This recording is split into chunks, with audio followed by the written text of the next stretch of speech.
इस वक्त की बड़ी खबर आ रही है ईरान से, जहां तेहरान पर इसराइल ने आखिरकार हमला कर दिया है। जी हां, आपको बता दें कि बहुत बड़ी स्ट्राइक की गई है। प्रीएम्प्टिव स्ट्राइक जो है इसराइल की तरफ से वो कर दी गई है। बड़ी खबर आ रही है क्योंकि लगातार दोनों के बीच इस वक्त जो है वो देखा जा रहा था कि साफ तौर पर लड़ाई कभी भी छिड़ सकती है, जंग कभी भी हो सकता है। लेकिन अब जो बड़ी खबर निकल कर आ रही है तेहरान से, इसराइल ने प्रीएम्प्टिव स्ट्राइक किया है। इसकी जानकारी इसराइल के रक्षा मंत्री की तरफ से दे दी गई है। बहुत बड़े पैमाने पर यह बताया जा रहा है कि जो हमला किया गया है तेहरान में, धुएं के गुबार उठते हुए साफ तौर पर दिखाई दिए हैं।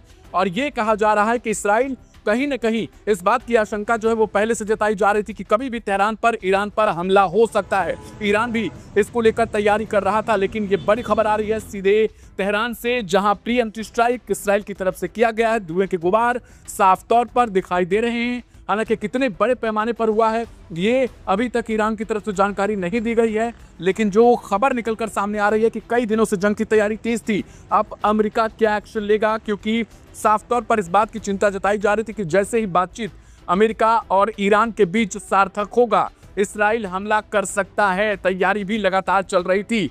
इसराइल के बेन गुरियन हो या फिर यहां तक कि कल की डेट में ही लाइव हिंदुस्तान ने भी बताई थी इस खबर को, हमने जानकारी दी थी कि किस तरीके से जो अमेरिका का जंगी बेड़ा है वो पहुंच चुका था USS Gerald R Ford Israel के कोस्ट पर। और अब जो खबर है वो ये है कि बहुत बड़े पैमाने पर जंग छिड़ने के आसार हो चुके हैं।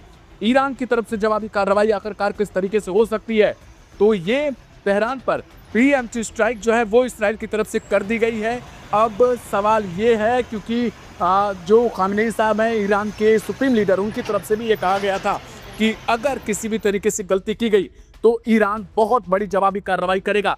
ईरान भी पहले से तैयार है। इस बात को लेकर कहा जा रहा है कि ईरान पहले से तैयार बैठा हुआ है। इस बार उसने अपनी हजारों की संख्या में मिसाइलों को इसराइल और यहां तक कि अमेरिका के बेसिस के साइड यानी उनकी तरफ इशारा करते हुए तैनात कर दिया है। लेकिन अब इसराइल जिस तरीके से हमला कर चुका है, उसके बाद अब जो है वो बड़े पैमाने पर जंग छिड़ने के आसार बताए जा रहे हैं, क्योंकि अमेरिका अब उसके एयर बेसिस पर या उसके जो मिलिट्री बेसिस हैं उन पर किस तरीके से ईरान हमला करेगा जो मिडिल ईस्ट में मौजूद हैं। कई बार ये सुप्रीम लीडर की तरफ से भी इस बात की जानकारी दे दी गई थी, इस बार की चेतावनी दी गई थी कि किसी भी तरीके से अगर इसराइल भी हमला करता है तो उसे हम मिडिल ईस्ट के तमाम देशों में जो अमेरिका के बेसिस हैं उन पर भी अटैक करेंगे, हम उन्हें भी मानेंगे। क्योंकि अमेरिका लगातार इस बात की धमकी देता रहा है कि वो तेहरान की सत्ता बदलना चाहता है, तेहरान में रिजिम चेंज चाहता है। लेकिन अब जब इसराइल ने यह गलती की है, कहीं ना कहीं उसने हमला कर दिया है, जो प्रीएम्प्टिव स्ट्राइक है, तो क्या अब जो है वो जंग बड़े पैमाने पर हो जाएगी मिडिल ईस्ट में, जिस बात की आशंका लगातार जताई जा रही थी। लाइव हिंदुस्तान इस पर कवर लगातार कर रहा था इन खबरों को। तो अब सवाल ये है कि कितने बड़े पैमाने पर यह जंग छिड़ने जा रही है।